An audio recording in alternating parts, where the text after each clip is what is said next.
Okay, this is a video for the 64 Audio Neo. It's a 9 driver set. It's got one dynamic driver and eight precision balanced armature drivers and one dynamic driver. I believe it's 9 millimeter, 8 millimeter. I think it's 9. It's the same as the L9. It's the same configuration. So I'm going to actually compare the two of them because I think that this is an excellent set. There's a couple things I think that the L9 actually does better, like sparkle. I think this is better than the U18T and the U12T because I'm not a studio producer and I don't need to hear everything balanced and put and presented in a way that it doesn't overbear on anything else. Absolutely. That takes away some of the musicality from me, and I was never a fan of those. And I bought those with my own money. This was a worthy investment. This was money well spent. And it happens to be more affordable than both of the sets I mentioned, which is kind of mind-blowing. And it comes with two other modules which will slightly change the sound. So I'll go ahead and get into the bass. Okay, the bass. The bass on this set is really good. It is graphing. It is actually sub-bass focused. When it gets to the sub-bass crossover, it's actually taken its trajectory and taken a nice glide into the mids. And then it's got very reasonable gain. That's like 4 dB. That might seem too polite for some. In my listening experience, it actually isn't. It sounds quite perfect, especially with vocals like Jim Croce and other stuff like that. So this sounds quite good. I love the tuning of this. I love the bass on it for all of the stuff I listen to. I'm going to get to Meatloaf later. Marvin Gaye, Sexual Healing. Marvin Gaye Gold. Very produced song. There's a lot of stuff going on, stuff that would be hard to do live, but they can do it on decks very easily. This is really picking up all of that. It's got a lot of low energy in the song. Marvin's voice is fucking beautiful. I'm a huge Marvin Gaye fan. The whole thing comes through quite nice. Violent Femmes, Please Do Not Go. It's a typical group for its period. The bassist on that particular track and on a lot of that album is loosening his strings. You can hear it just a little bit, and if you watch the YouTube modern kind of version of that, you can notice that that's in fact the case. So the decay of those, it's Eat a Dead Grasshopper, EADG, are the chords of the basic 4-string. Sometimes when bass is too sub-bass focused, it might seem like you're lacking a couple of or one of the strings, just a little bit. It might sound slightly muted. On this set, it sounds great. Violent Femme sounds excellent. Please Do Not Go. It was a joy to listen to. The whole thing sounded great. I found myself realizing again and again on some sets where vocals would be battling with the bass, but my brain would be adjusting to it and be okay with that because as long as one isn't overpowering the other too much. This set actually, while being bass focused, is presenting the vocals like Marvin Gaye and other stuff really well. Please Do Not Go. He's got a very high voice. Please, please, please. Sounds fine. There's no problem whatsoever. Tupac Ambitions as a rider. Typical West Coast 90s hip hop. A lot of micro details going on. Picks it up perfectly. Notable is that it's got a slightly smooth replay. It's not like the Tribridge that I'm just finished reviewing. That with those have a sharpness in a good way. It's not a problem. It's not like a metallic type of thing, but they've got an edge to it, and this is not quite. This is 8 BAs and one dynamic driver, very well tuned, and kind of smooth in the replay. So it's a little bit different than the Tribridge. Depends on what your preference is. Led Zeppelin, When the Levee Breaks, John Bonham on a track where he is supposed to be the focus of the track. Historically, and everybody knows that, sometimes doesn't on some sets. That's an unacceptable event for me. It indicates a lot of other compromises that I'll be making with kick drums and stuff that exists there. John Bonham sounds like John Bonham is supposed to sound on that track. Eurythmics, Sweet Dreams is a lot synthesizer, keyboards, 80s MTV group. It sounded great. Annie Lennox sounded great on this set. Led Zeppelin, Days Are Confused. I'm double dipping on Led Zeppelin because these are two tracks where two instruments in the low frequency are clearly being highlighted. John Bonham with the kick drum and John Paul Jones is being focused on with Days Are Confused. The opening boom, boom, boom, boom, slow, methodical pulls that your brain is focusing on. And if it sounds slightly muted because there's not too much bass, you'll know it. It's a completely different track, really, with stuff that has flat bass. I had to EQ my EX1000 to 55 hertz by between 2 and 3.5 dB, and would adjust the Q depending on my mood and what I was listening to. But this set, I don't need to do stuff like that, and I'm not seeming to get any mid penalty because they tuned it quite well. So that's the bass. It's really good in everything that I listen to. At no point did I feel like it was overbearing. It's making the entire replay a little bit smooth. Not in a bad way, but it's a little smooth. That would lend itself to very long-term listening. Like, as long as you want to listen, you could probably tune with this stuff, with stuff that I listen to in my library. So I actually need something like that in my life. The Sonys are my favorite, and these are not on this level of the Sony, the ones right over there. But the treble on the Sonys is absolutely fantastic and euphoric, and it can get on you after a while because it's massive presentation. It's a dynamic driver doing the treble. It's a tweeter pretty much. It's epic.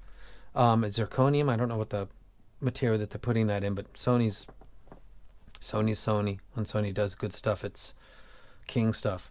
This isn't on that level, but it's still quite good. And that's the bass. The mids, Dire Straits, Sultans of Swing, one of the most epic solos ever. A lot of people, this gets overlooked a lot. I should have put this in my collection, in my reviews a long time ago. It's one of my favorite solos of all time. I was on the internet watching a teacher teach this. I played drums when I was younger, and I tried to play the bass guitar, but yeah, I couldn't be John Paul Jones in a week, so I kind of moved on from that. He is excellent. This track sounded dope. Fleetwood Mac, Go Your Own Way, two female singers going on the same track, Go Your Own Way. Everything throughout the track sounds good. The vocals sound good. The bass doesn't sound like it's getting over on the vocals, but based on the graphic kind of could, because you're looking at a bass that's over the treble by about 4 dB. Right about there at the sub bass, and there's nothing in the treble that's at that level. You think that there might be some things that might get a little bit lost. For example, some vocals in Go Your Own Way. It's not the case. I didn't find myself compromising with anything except for OCD Micro Details, which I'll get to when I start talking about that. Doobie Brothers, Taken to the Street, bass intro, Michael McDonald, bass intro, Michael McDonald repeats itself a few times, and then they combine at the same time. It's kind of a bass and mid transition judge, because when the bass overlaps on Michael McDonald at the same time, his quality degrades. It's a given, but on some sets it really, really degrades. On this set, not so much. They did a brilliant job tuning this set right here. Black Sabbath Sweet Leaf, particularly from 2 minutes 30 seconds forward, the drum and the bass play is what I'm listening to. It's kind of like a dueling solo in the middle of that track. A lot of distortion going on with a lot of Black Sabbath stuff. Early, I'm sure all Black Sabbath stuff, but that album is just rocked with stuff that might sound like crap on a lot of stuff other than planars are really highly resolving. Sounded good on this, not the best replay. I'd say the P1s are better in clarity than this set, but that's a planar, or a version of a planar. This is not doing that level of res, but you might be thinking right now, whoa, wait, it's not. If someone's got the P1 in this set, go ahead and listen to Black Sabbath Sweet Leaf and listen from 2 minute 30 second. But I need to do a hardware bass boost on the P1. I can't do that with a graphic EQ. It needs to be a hardware bass boost, because otherwise it's going to add distortion that's going to create a problem. So I don't need to hit switches with this set.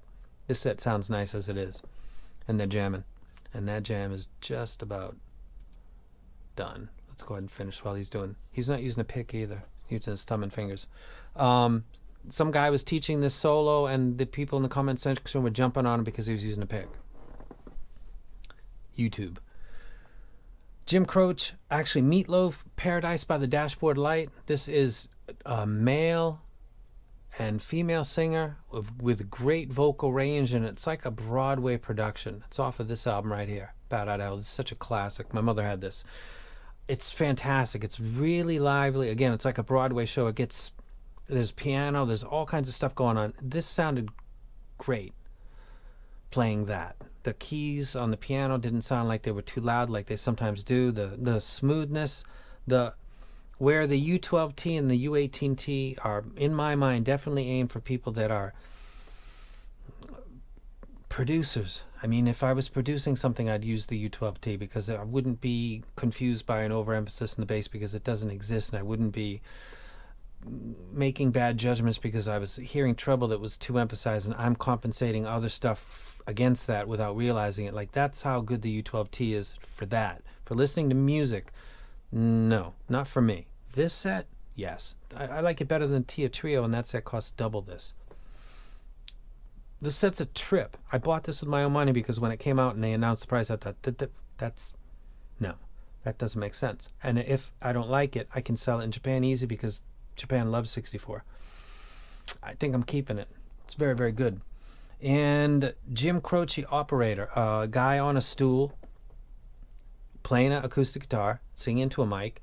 If the treble is too up, I'm going to be listening to Jim too loud, and I'm not going to be focusing on his lyrics because I'm listening to his volume, his amplitude, his relative to his guitar. His vocals can go over his guitar, if you get what I'm talking about.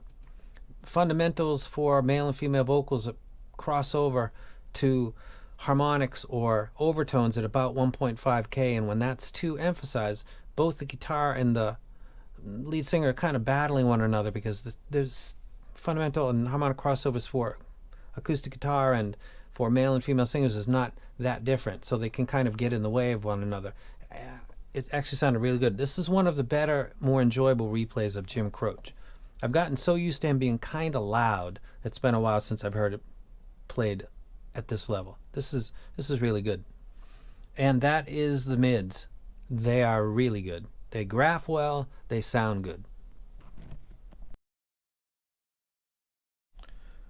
Treble, Pink Floyd, Money, also Time, both coming from the same album. Boston, More Than a Feeling, Metallica, Fade to Black, ELO, Telephone Line, Pimp C, Coming Up, Earth, Wind and Fire, September. As seen in the graph prior, they emphasized the bass for musicality and liveliness and not de-emphasize the treble, but relative to the bass it is actually amplitude-wise slightly de-emphasized, but it doesn't seem like a compromise to the listener. I don't feel like I'm losing quality in the vocals, in the acoustic guitar, in anything really. It sounds like something that I can enjoy for a longer term listen, where again the Sony could sometimes be, due to its fit, its size, and it's using a dynamic driver for the treble, and it gives a massive sense of air that can get on people after a period of time. I'd rather listen to the IER Z1R for an hour than this set, but that's the same for every other set in the world. If I was going to listen on a plane trip or something, this would be something I'd pick over the Sony because the fit is perfect and it's got a relaxed replay. Listening to stuff that's got treble that can be fatiguing, like September with the saxophones and the trumpets and the singer that's going way up the scale. ELO Telephone Line, which has got a lot of info up in the treble. All of that stuff sounds good. Not the most amazing like the Sony that I've ever heard, but it sounds good. I don't feel like I'm giving up anything. There's no compromise. Everything sounds well placed, well played in my library. I don't feel like I'm giving up anything. In OCD, the Michael Jackson beep on the left side, on the left channel, minute 27 to a minute 33 is not actually there. That's okay. It's bass elevated. Blister, the finger snaps, that's fine. The Freebird crowd sounds, stage on this, it seems not intimate, but it doesn't seem, this is the blessing and the curse of having an elevated bass. It can sometimes impede the perception of virtual stage because a lot of that is sometimes psychoacoustic manipulation of frequencies in the treble, and this doesn't have that. And listening to the Freebird crowd, I didn't have the same sense of space that I would have on like the IER Z1R or a lot of sets that have emphasized treble. That's one thing you're giving up. There's some people that are actually stage heads. I don't know if this would be satisfying to those people. I didn't feel restricted, but I didn't get that sense of space like I do with some sets. Like the EX1000 was the first one that turned me on to the fact that stuff with peaks at certain points. Also the FIDO A3, I think, had like that one spectacular spike, and it did sound huge. That was its one great get. So I guess the con on this would be, not a con, but the stage isn't that large. But if you're getting smooth, good quality musical playback, I don't think you're doing that with a huge stage. Those are like, you do one or the other, an intense focused listen or more relaxed. This would be leaning towards the more relaxed. So I think that's pretty much my conclusions. But let me go ahead and hit this button real quick. Conclusions. Is it worth it? Relative to what I bought with my own cash, like this set from the same company, yes, it's my favorite set that 64 has made. That it's as affordable as it is, I have to think it's related to the world situation, which is the world economy as well. People's wallets, the ability to sell stuff at crazy prices like the QDC with the sapphires, like that kind of turns me off to companies like that. The people who are your fans are, except for the 1% of 1%ers or the 1%ers, everybody's having a little bit harder time than they did a year ago. So that they released a set of this quality at this price range is major props to them. I bought it because I wanted to see if they were doing something, and it was, well, this is good, but don't confuse it with our other set, because those are I think a lot of people that have the U18 and the U12 are going to actually maybe migrate to this, and maybe have both, because a lot of fans of Empire Ears and 64 collect multiple items. I think the one that would be listened to the most, because it just lends itself to that overall in its tonality and its replay, would probably be this set over all others that they've released prior. This is a really good set. Do I recommend it? If you exist in that price range with money that you can afford, I think that stuff like quality control won't really be an issue, and if it is, you'll be able to have it taken care of. And look at the graph. The treble sounds fine to me. It actually sounds appealing on stuff like Jim Croce.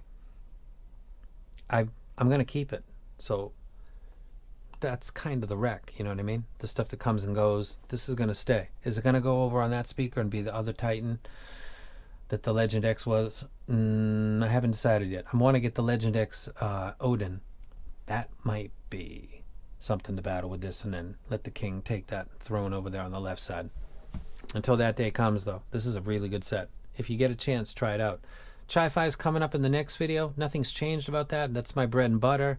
Previous video wasn't aimed at a particular company, but I have to take what's sent to me and use that as examples, because if I take other sellers' items and I use it as an example, that is actually bashing, and the people wouldn't hear the message. They would just say, oh, you're just trying to diminish the image of a rival, and they'd be correct to assume that, because even if I didn't do that intentionally, that would be the stupid result of what I did. So I did using stuff from what is sent to me, and it's not a big problem. But quality control, it's never, what's the level that's acceptable, right? I don't know either. Like, it's as little as possible. So that wasn't meant to be focusing on a particular set. I have to use what is sent to me and get the message through, because to do that to something from Shenzhen or something that I don't typically work with would have been seen as an attack, and the message would have been totally lost. So thank you for understanding. That's what that was. So next set will be Chi-Fi. Not sure which one. Good job, 64. Very, very nice. Damn. And it's the most beautiful set I've seen. Okay, I won't get into that. The look on the $3,000 set, I just let it go. Okay, I'm letting it go. Look at what I got in front of me. It's so beautiful. It sounds so nice. And I'm gone. I'm out.